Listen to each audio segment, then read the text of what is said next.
يا صباح الفل او مساء الفل حسب ما بتشوفوا الفيديو. وحشتوني كتير. الفيديو ده فيه مشاعر متلخبطة كده بين فرحة وزعل. 94% من اللي بيشوفوا الفيديوهات ناس جديدة. بجد فرحتوني وشرفتوني ونورتوا القناة. يا رب كده تكون فيديوهاتي خفيفة على قلوبكم، واكون دايما عند حسن ظنكم، ونكون بندي لبعض كده طاقة دايما. يا ريت اللي مشتركش في القناة يا ريت يشترك منكم، وتفعلوا زرار الجرس عشان يوصل لكم كل جديد، وكل الفيديوهات اللي بنزلها تكون واصلة ليكم. وكمان نشجع بعض في الكومنتات. يلا بقى نبدأ الفيديو. قبل اي حاجة يلا نصلي على النبي. اللهم صل وسلم وبارك على سيدنا محمد وعلى آله وصحبه اجمعين. صلوا كده على النبي في الكومنتات. وبجد وحشتوني كتير كتير من اخر فيديو كنا فيه مع بعض. انا اتأخرت معاكم كده يومين 3، لكن ماما رجعت من السفر وكنت معاها والكلام ده، فبصراحة معرفتش ان انا انزل اي فيديو. النهاردة بقى انا جايلكم بفيديو كده ان شاء الله خفيف يعني، بس عودة كده ان انا اسلم عليكم تاني. الفيديو ده انا صورته كنت قبل ما اروح لماما، مش قبل ما اروح يعني في اليوم كمان اللي انا رحت فيه لماما. اول حاجة كده انتوا عارفين طبعا من الفيديو اللي فات ان النيش بتاعي اتكسر، فالحمد لله الحمد لله رب العالمين على كل حال. يعني كويس ان هي ما بتجيش في حد او في حاجة، يعني الحمد لله كل الحاجات دي بسيطة يعني.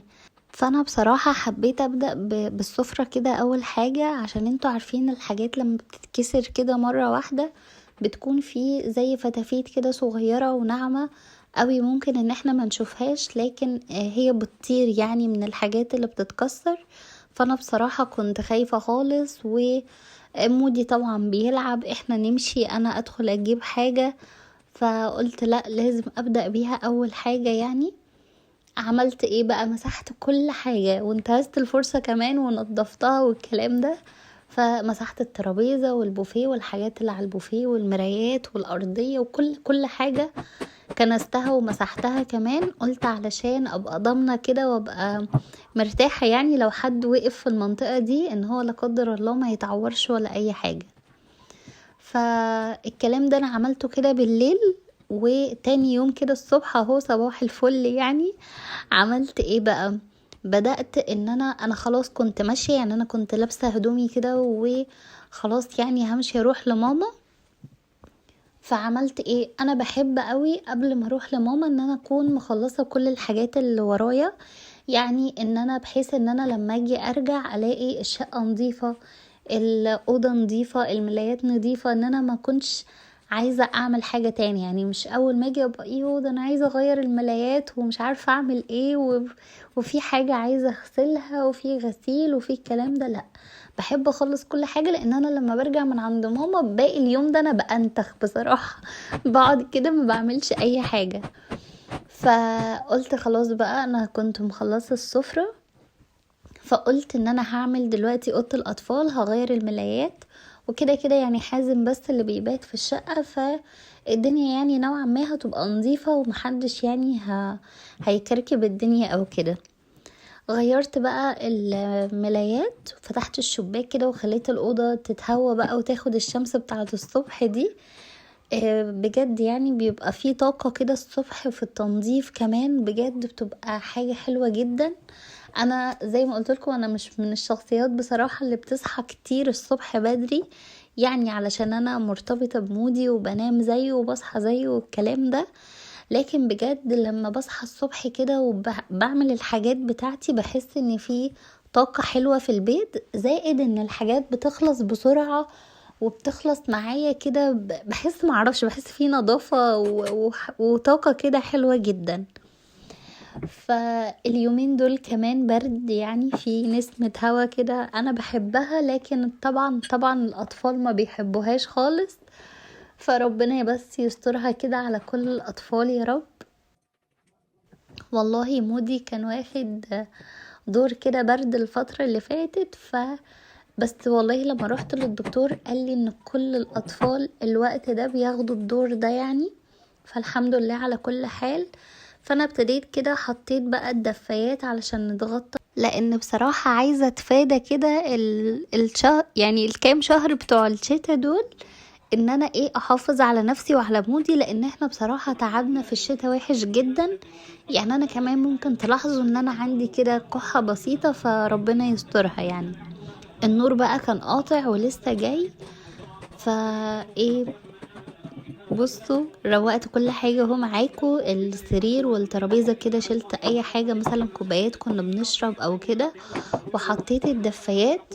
وبمناسبة يعني الدفايات، انا كنت عايزة اقول لكم حاجة. انا في الاول كنت فرحانة يعني بالدفايات الأطفال بقى والأشكال والكلام ده كله، لكن لما قعدت شوية وبدأت بقى يعني أفهم نظام البيت وأفهم الحاجات دي، حسيت ان الحاجات السادة عموما بتكون أشيك وبتكون مش بتبطل، يعني مهما عدى عليها الوقت مش بتغير شكلها.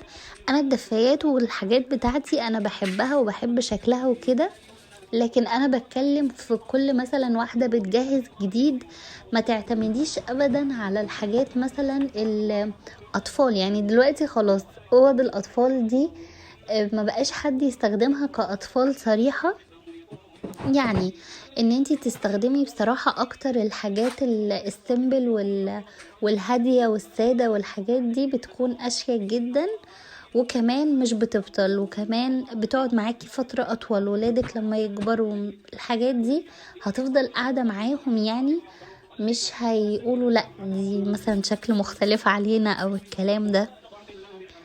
بس كنت حابة بس اقول لكم النقطة دي على الدفايات. يعني مع مرور الوقت كده وانا في البيت والكلام ده كله، الواحد بيعرف افكار جديدة وحاجات جديدة عن البيت والقعدة والكلام ده، فحبيت اشارك معاكم.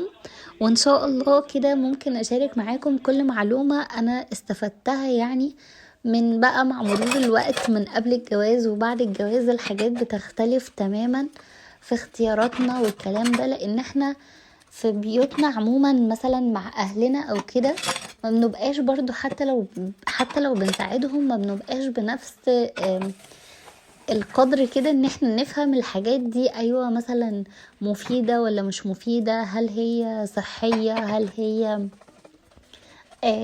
يعني تنفع لبعد كده ولا لا، يعني حاجات كتير قوي. تمام. ان شاء الله يعني هحاول اكلمكم فيها كده واحدة واحدة، الحاجات اللي انا اتعلمتها وغلطت فيها، او الحاجات اللي انا كنت صح فيها.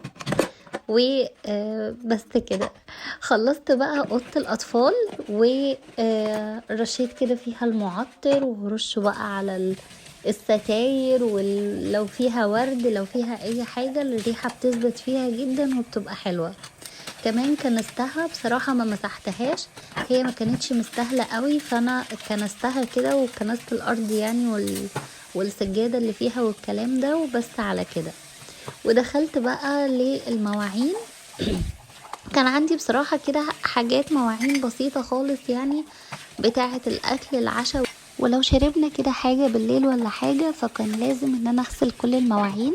وكمان علشان انا لما بروح لماما ما برجعش في نفس اليوم، ماما مش قاعدة جنبي بالظبط يعني، فانا لما بروح لها لازم اقعد مثلا يومين 3 كده وارجع، فلازم اكون مخلصة كل حاجة في الشقة زي ما بقول لكم.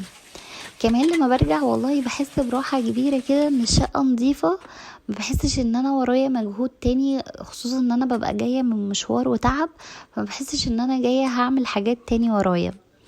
انا بقى كنت غاسلة كل الرخام ده، هنزل لكم الفيديو بتاعه. غسلت كل الرخام اللي حوالين الحوض ده كويس جدا.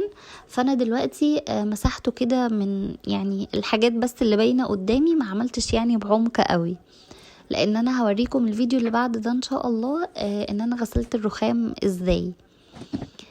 تاني حاجة كده كانت فاضلي بس الرخامة بتاعة البار، شلت بقى كل حاجة عليها، اللي عايز يترمي واللي عايز يتحط مكانه والكلام ده كله، ومسحتها. وهعملها بس برضو بالجلانس بسرعة، لان انا كده كده زي ما قلت لكم كنت غاسلة كل الرخام معايا. الانتريه الحمد لله كان نظيف، السفرة كنت عاملاها معاكم. اوضه النوم بقى حازم كان نايم فيها يعني في الوقت ده، فانا ما عملتهاش، لكن لما ارجع من عند ماما ان شاء الله بقى هبقى انضفها. شلت بقى السجاد كده، انا ما مسحتش الشقة قلت بقى خلاص يبقى انا كده فاضل لي اوضه النوم، والمسح بقى بتاع الشقه لما ارجع من عند ماما هعمله. لكن انا حسيت في الوقت ده ان انا ما يعني ماليش نفس ان انا امسح خالص، كنت بردانه بقى ولابسه شراب وايه، بصوا كان جو تلج الصبح. فكنست بس الشقة كده على السريع يعني، وبس الكلام ده. لكن الحاجة الوحيدة اللي انا مسحتها كانت اوضة السفرة، لان انا كنت عاملاها بالليل، وزي ما قلت لكم انا كنت عايزة اتفادى اي مثلا الفتافيت بتاعة الازاز دي اللي بتقع او الكلام ده، علشان لو حد مشي بس لا قدر الله كده ما يتعورش. شلت بقى بسكوت الكمامة، و عملته برضو بالجلانس والمناديل والكلام ده. كان البوتاجاز معايا الحمد لله نضيف من بالليل، كل حاجة كانت زي الفل اهي. بس كده اقدر اروح لماما وانا مطمنة بصراحة. كنت محضرة بقى اللبس كمان بتاع مودي، هو اللي هيلبسه دلوقتي. بس كده الفيديو كده يكون خلص، ما تنسوش اللايك والاشتراك. باي باي.